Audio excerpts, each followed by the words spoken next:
Hello friends, today I'm going to tell you a story which is based on true events. This story will not only scare you, but will also make you think whether there are some unseen forces around us. So let's start this scary journey. But before that, subscribe to our channel Fearful Whisper for such scary and horrifying stories. Imagine you're driving alone on a pitch-black highway, and every mile seems to stretch into infinity.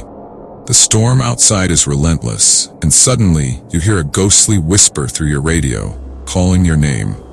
This is what happened to me on Highway 66, and it's a nightmare I'll never forget. It was one of those nights where the weather seemed to have a life of its own. I was making my usual run from Chicago to LA, rolling down Highway 66. The storm was brutal. Lightning sliced through the sky, and the rain pounded against my truck, making the road nearly impossible to see. I kept my focus ahead, trying to ignore the unsettling feeling creeping up my spine. Around midnight, my radio started acting up. First, it was just static, but then a voice came through, faint and distorted, but unmistakably clear. It whispered, "Laura." My blood ran cold. Laura is my daughter, and she disappeared years ago under mysterious circumstances. I thought maybe it was just a trick of the storm, though I tried to shake it off. The storm grew worse, and I could barely see the road. My truck's lights flickered, and the temperature inside the cab dropped sharply. I could see my breath fogging up the windshield. I glanced in the rearview mirror and saw a shadowy figure sitting in the back of the cab.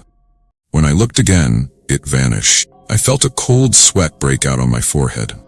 Desperate to escape the storm, I saw a dim light in the distance and decided to pull into what looked like an old diner. As I stepped inside, I was struck by how frozen in time the place seemed. The walls were covered in faded 1950s memorabilia, and an old jukebox was playing a song from decades past. The air was thick with dust, and the register by the counter looked like it hadn't been used in years.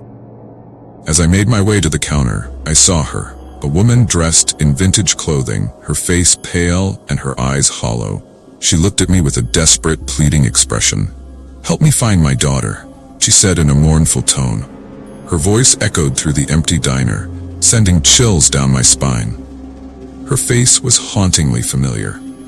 I remembered seeing a missing persons report from the 1960s with a woman who looked just like her. Her daughter had disappeared under similar circumstances, and she had been searching for her ever since. My heart pounded as I realized this was no ordinary encounter. Suddenly, the diner began to tremble. Lights flickered and went out, plunging the place into darkness. The temperature dropped so low that I could see my breath swirling in the cold air. The jukebox began to play a mournful, ghostly tune, seemed to seep into my bones. The woman's cries grew more frantic. She pleaded with me to help her find her daughter, her voice becoming more distorted and desperate. I could feel the very walls of the diner closing in on me. The storm outside seemed to intensify, its howls merging with the woman's agonizing cries. In a sheer panic, I tried to leave, but the door was stuck. I yanked and pulled, my hands numb from the cold. Just as I thought I would be trapped forever, I managed to force the door open and stumbled out into the storm. I ran back to my truck, heart racing, and drove away as fast as I could. I didn't dare look back. When I finally reached my destination, I read about a truck driver who had vanished on Highway 66. The last known location?